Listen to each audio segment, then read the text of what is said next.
A report came out that the Blue Jays may be looking to get a blockbuster deal done, and it involves one of their big time players. So we'll break that down on this episode of Jays Digest, as well as Alek Manoah's first start of the season. Spoiler alert, didn't go too well. So we'll have that and much more coming up next. What's up, Jays fans? I'm your host, Peter Vryonis, alongside host Nick Gosse. Hopefully, you all enjoy the in-person episode that Nick and I had. That was a lot of fun, Nick. Got to get it going again soon because I had a blast with you and all the other Digest guys here for the weekend. But now it's time to get back to business. And the Blue Jays haven't gotten that memo yet. They've lost 4 series in a row. They haven't gone back to work. And I don't know if it gets any easier for them in the next few series here. They could potentially lose the next four. That's how hard these next matchups are. But Nick, some reports have been coming out that the Jays may be sellers at the deadline. And if you were to tell me this at the start of the year, I would have said this is worst case scenario. And I think right where we are right now is worst case scenario for this Blue Jays team because they're under 500. They had a soft spot in their schedule. They failed to get anything done in that soft spot of the schedule. They actually got worse. They took a step back, and now they got a pretty tough set of games coming up here. And I don't know if they'll be able to recover after this slow start. Yeah, this is a worst case scenario for the Blue Jays and for all Toronto sports fans, really, right now. Before we get into it, quick reminder, hit the subscribe button if you're a part of the big percentage there who aren't subscribed, the 72 or so percent. But Peter, let's get right into it. We'll start with the first topic, which is, like you said, the Insider proposes a wild trade, and this one is very interesting. It dropped today, and there's some other reports as well. But Peter, I want to get your thoughts on it, and it's I would be very sad if the Toronto Blue Jays make this trade, to be quite frank. So Jim Bowden comes out and drops an article on, specifically, she's talking about the Blue Jays here, and you can read it. It says, Guerrero will be a free agent after this season, or after the 2025 season, sorry. They'd get a much better return in a trade now than they would in the offseason. Therefore, they'll need to seriously consider dealing him this July if they fall out of the race. And it basically goes on to say he's 25 years old. Can you imagine him between Jordan and Kyle Tucker? But Peter, you look at the trade on top, and it's Vladimir Guerrero Jr. for Joey Loperfido and Kennedy Corona. Now, I was unfamiliar with these prospects. I did some research there. It's basically a Vladdy, a former MVP candidate, obviously not the same player now, for kind of like two prospects, one of which is kind of like a quad A guy, someone who doesn't look like he has the tools to be an elite MLB player. What are your thoughts on this proposed trade by Jim Bowden? Now, I'm not necessarily fully against potentially trading Vladdy, but even then, you're never going to get equal value. And this is surely not enough, for me at least, to send him to the Houston Astros of all teams. Yeah, I like Joey Loperfido as a player. I think he will be a good MLB player, but he's a prospect, and he's about to turn 25.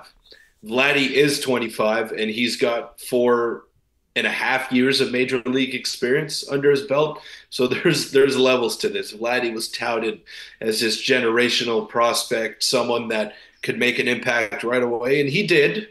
He did. He's been an impactful player, but the impact that he has had hasn't necessarily lined up with the hype that he had coming in. So that's the difference here. Loperfido is a 25-year-old prospect who has 15 at-bats in the major leagues.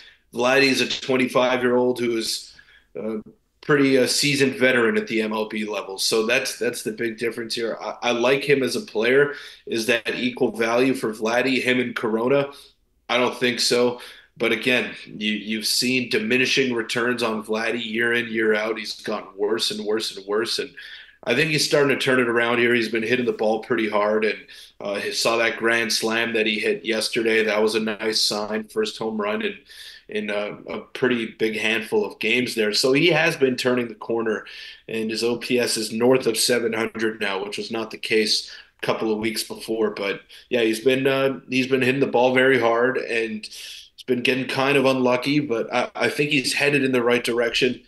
I don't know if this is smart for the Blue Jays to trade for two prospects that maybe or may not pan out at the big league level. I know we crap on Vladdy all the time because he doesn't step up when it matters, and he's a lot like the Mitch Marner of these Toronto Blue Jays, where he's a very good player. He steps up in moments where it's not exactly at the highest magnitude. But then when it matters most, or when you need him to come through, he doesn't really do it for you. So I think that's the frustration here with Vladdy. But this would be a disaster of a trade. Even though I like Lo Perfido as a player, I don't think this is even close to equal value for Vladdy for 2 years of Vladdy essentially. Yeah, and you're looking at the stats, and I mean, whether or not this would be done at the deadline or now, I don't know if dealing Vladdy is a good decision anyways. I could see he wants to be in Toronto long term, and obviously coming to a contract agreement with these stats that have been up and down for a while. I do agree with you. He's starting to turn it around a little bit. He's been smoking the ball. I saw him in person smoke the ball for 3 games straight. And you look at Lo Perfido's stats, you can pause it and read him if you want here. Like, he has upside, and the Kennedy as well. Like, they have upside, but I mean, for them to do this trade, that means they would be committing basically to a full rebuild. You're not even getting MLB players that are currently ready for the MLB for your arguably one of your best players and one of your best hitters. So yeah, I don't think it's a good trade. I understand the premise and the thought behind it, but I don't think it's anything that the Blue Jays will consider. I hope not, at least, but I don't know. Maybe they know something. Jim Bowden knows something we don't. Any quick thoughts before we move on to something else that has been a disaster so far throughout the few days? Yeah, well, I just I don't know. I don't know. I think if the Blue Jays can get a heist of a return for Vladdy, then I'd absolutely consider it. Like if you get a couple of top prospects, I mean, Lo Perfido is the sixth ranked prospect, and Corona is like in the 10 to 15 range for the top 30 of the Houston Astros. So not blue chip prospects, but I do think Joey can be a big time player in the MLB. Not as good as Vladdy, though. Not as good as Vladdy. So I know the Astros still want to compete. They haven't been good this year.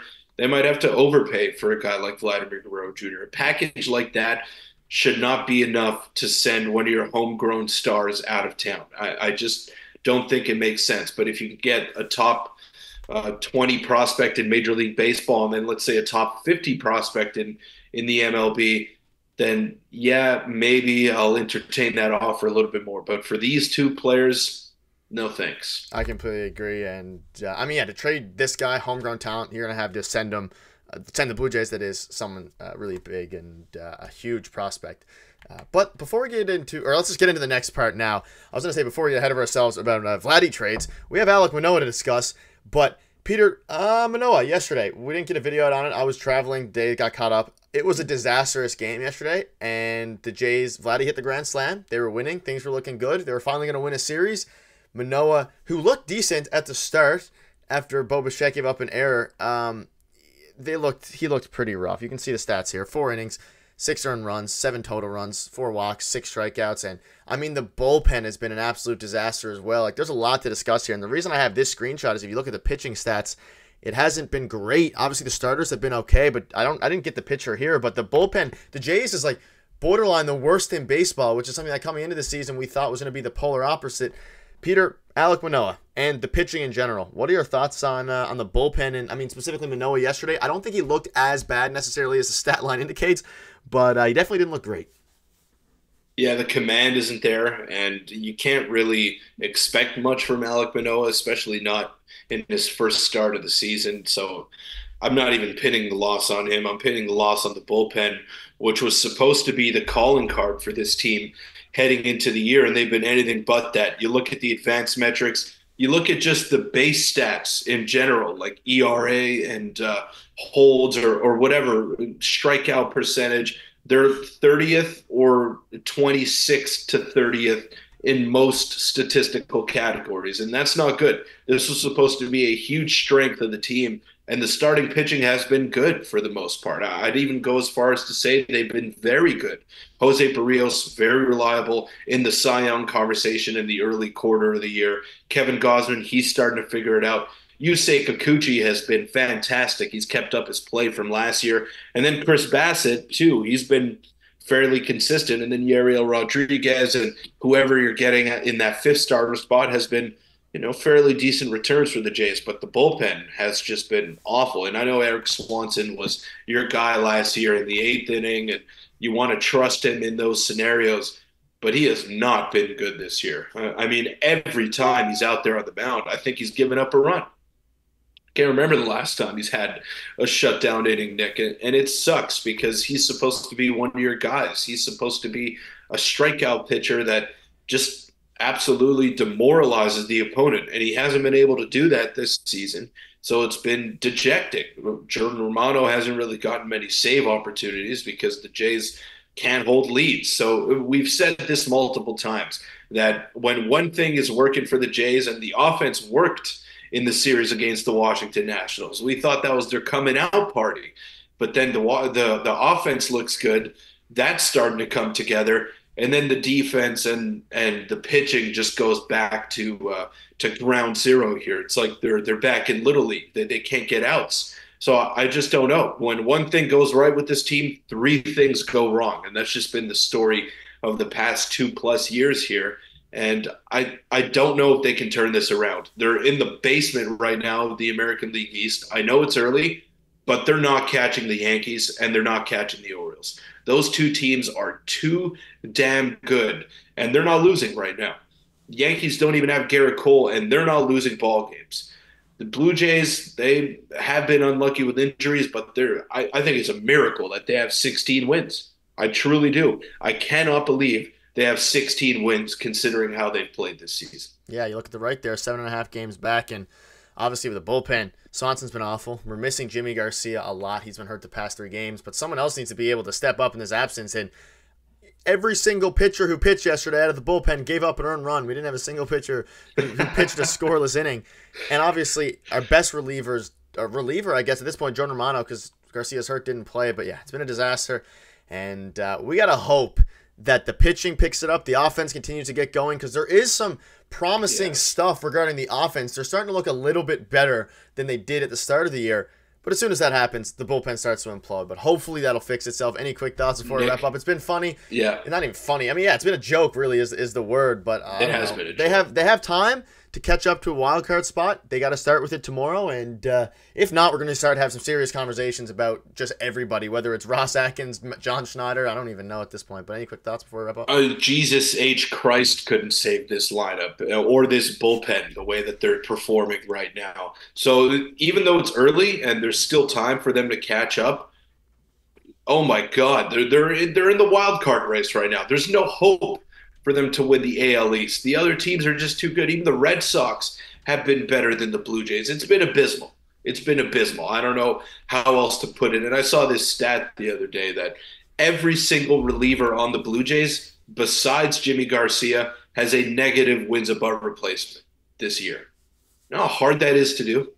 You know how hard you actually have to try to go ahead and do that? Like, every single pitcher in your bullpen is not doing a job for you. That's ridiculous. That's ridiculous. I don't know how else to put it, man. I mean, come on.